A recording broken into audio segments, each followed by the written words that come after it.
Alfa Rizky Safrudin, ada korban yang pernah keadaan tidur, diambil secara gaib dan diantar di rumah kakek.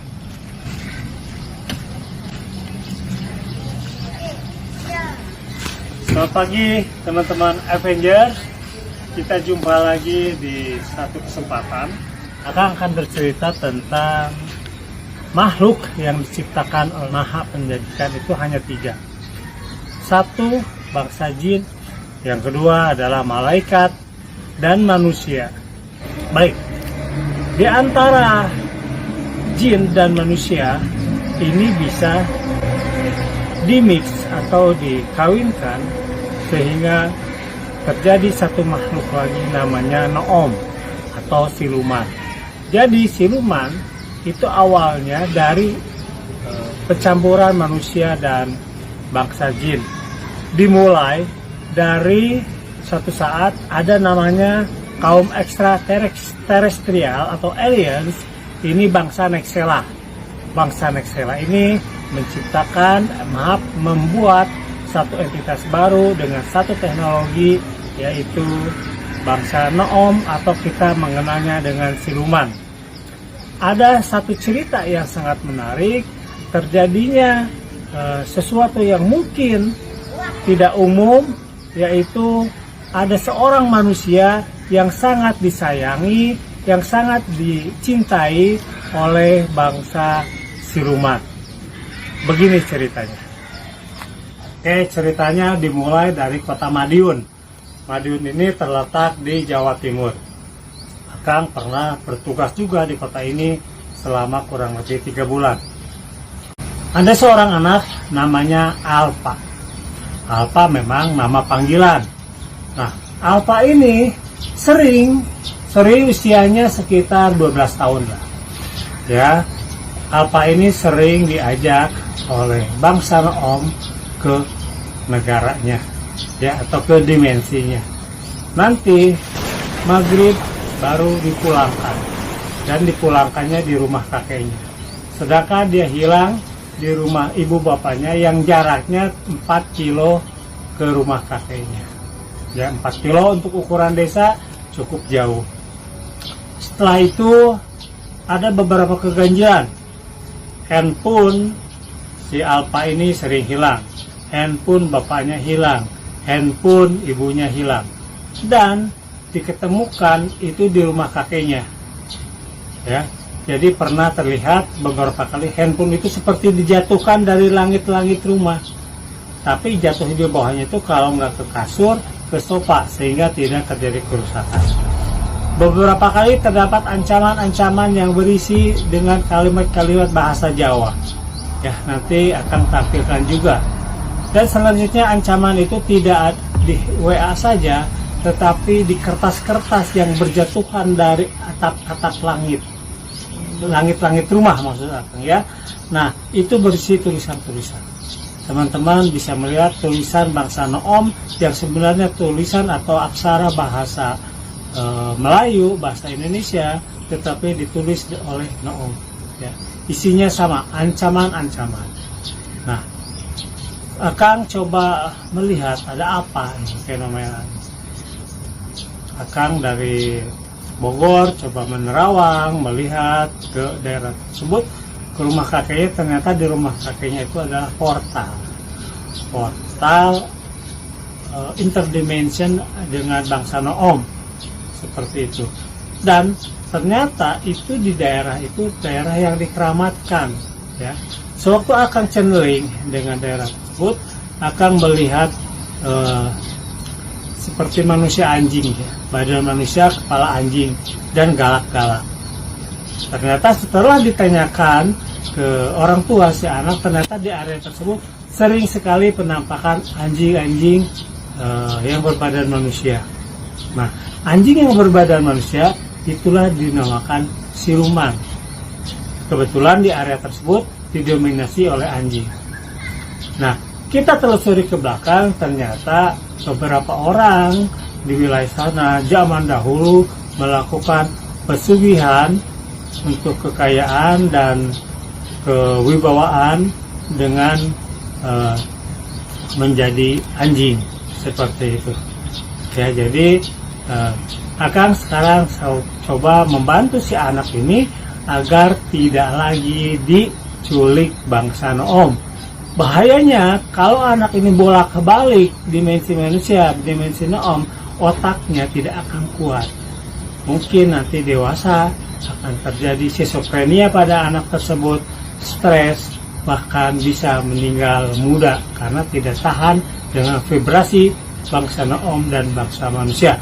Oke, itu saja pengalaman dari seseorang. Nanti ada beberapa video yang akan ditampilkan dari keluarganya yang merupakan testimoni. Jadi segala sesuatu yang kita tidak pikirkan ternyata bisa terjadi. Selamat malam, masih bersama saya Pak Indra. Saya asli Madiun dan kebetulan saya lagi di rumah korban yang sering diganggu aneh-aneh atau mengalami kejanggalan. Pada malam hari ini tanggal 25 September 25 September pukul 10 pas atau pukul 22.00.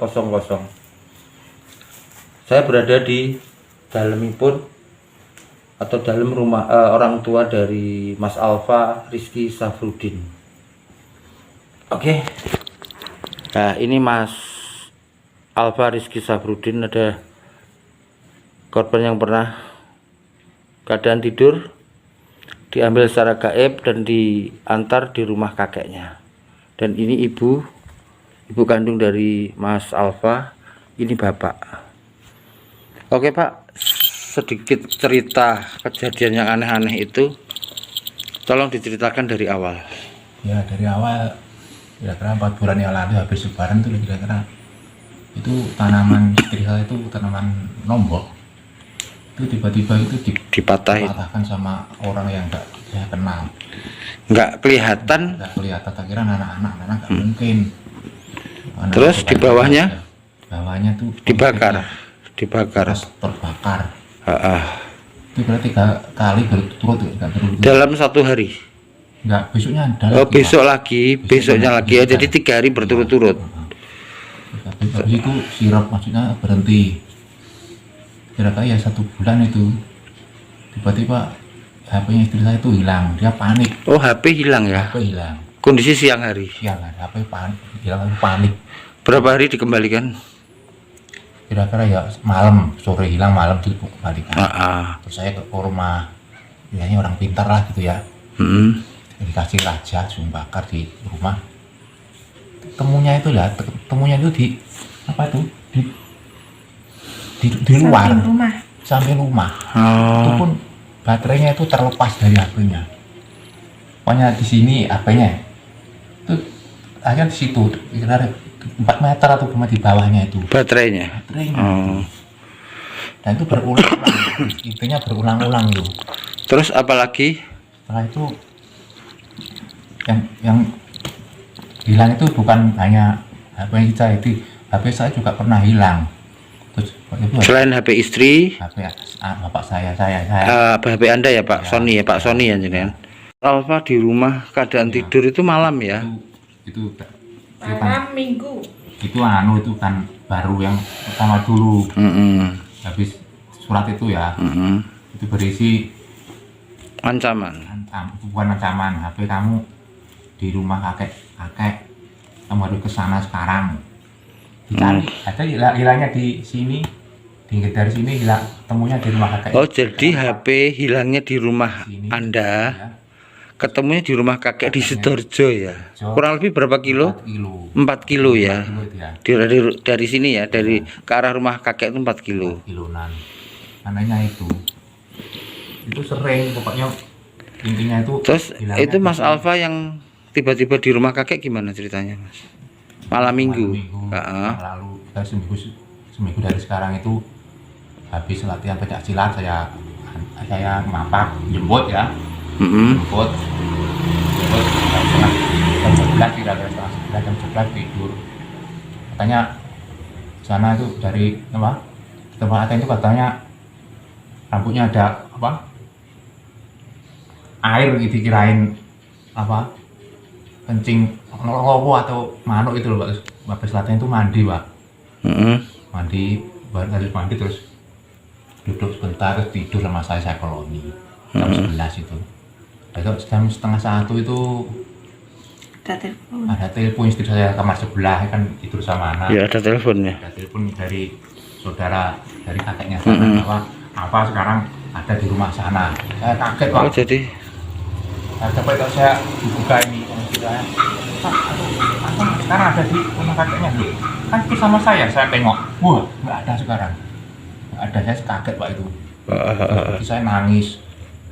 Jadi sekarang saat itu juga setengah 1 malam itu saya langsung ke rumah kakek itu. Tanya ada di sana. Terus ternyata apa? Sebelum kesana itu sepeda juga ada. Sepedanya apa itu di depan nggak ada. Bekas pintunya ini buka sebelah ini. oh, jadi Alfa tetap di saat kan nggak mungkin kalau Alfa malam-malam dengan jarak 4 kilo naik sepeda sendiri secara sadar kan nggak mungkin. Jadi Mas Alfa juga nggak sadar ya di saat itu. Tiba-tiba saya bangun di rumahnya kakek. Oh, di rumah kakek tiba-tiba ya. Tiba-tiba. Ya, semoga adanya testimoni ini memberi harapan, sebuah energi kekuatan, atau mereka yang mempunyai kelebihan bisa menolong untuk saudara atau putra Pak Sony. Amin. Dan Mas Alfa. Amin. Dan Ibu siapa? Amin. Ibu Hani.